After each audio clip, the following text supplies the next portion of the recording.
തിരുവനന്തപുരം ബാലരാമപുരത്ത് 2 വയസ്സുകാരി ദേവേന്ദുവിനെ കിണറ്റിലെറിഞ്ഞ് കൊലപ്പെടുത്തിയ കേസിൽ അമ്മയ്ക്ക് നേരിട്ട് പങ്കുണ്ടോ? കഴിഞ്ഞ 2 ദിവസമായി ഈ ചോദ്യത്തിന് ഉത്തരം കണ്ടെത്താൻ അന്വേഷണ സംഘത്തിന് ഇതുവരെയും കഴിഞ്ഞിട്ടില്ല.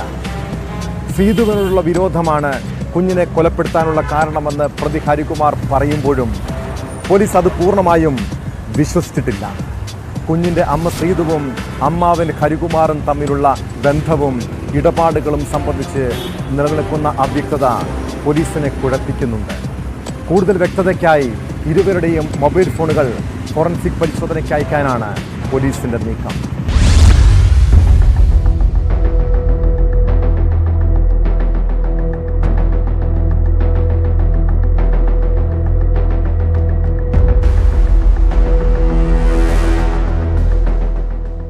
ആവർത്തിച്ചുള്ള ചോദ്യം ചെയ്യലിലും കൊലപാതകത്തിൽ പങ്കില്ലെന്ന മൊഴിയിൽ ഉറച്ചു നിൽക്കുകയാണ് ശ്രീധു. പല ഘട്ടങ്ങളിലായി ജോൾസൺ ദേവിദാസിന് പണം നൽകി. നേരിട്ടാണ് പണം നൽകിയതെന്നും ശ്രീധു മൊഴി നൽകി. വിശദ പരിശോധനയ്ക്ക് ദേവിദാസിനെ ഇന്നും ബാലരാമപുരം സ്റ്റേഷനിലേക്ക് വിളിച്ചു വരുത്തി ചോദ്യം ചെയ്തു.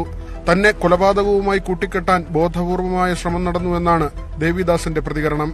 ഇതില് എനിക്ക് എന്റെ പേരിലുള്ള പരാതി അത് വ്യാജ പരാതിയാണ് എന്ന് തെളിയിക്കുക എന്നുള്ളത് അങ്ങനെയാണ് ഇന്നലെ പോയത്.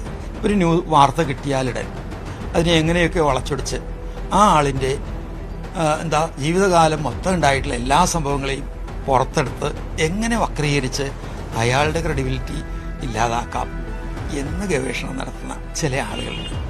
അത് ശരിയല്ല. നെയ്യാറ്റിൻകര സബ് ജയിലിൽ കഴിയുന്ന പ്രതി ഹരികുമാറിനായി പോലീസ് ഇന്ന് കസ്റ്റഡി അപേക്ഷ നൽകും. കസ്റ്റഡിയിൽ വാങ്ങി വിശദമായ തെളിവെടുപ്പ് നടത്താനാണ് തീരുമാനം. 4 ടീമുകളായി തിരിഞ്ഞാണ് നിലവിൽ അന്വേഷണം പുരോഗമിക്കുന്നത്.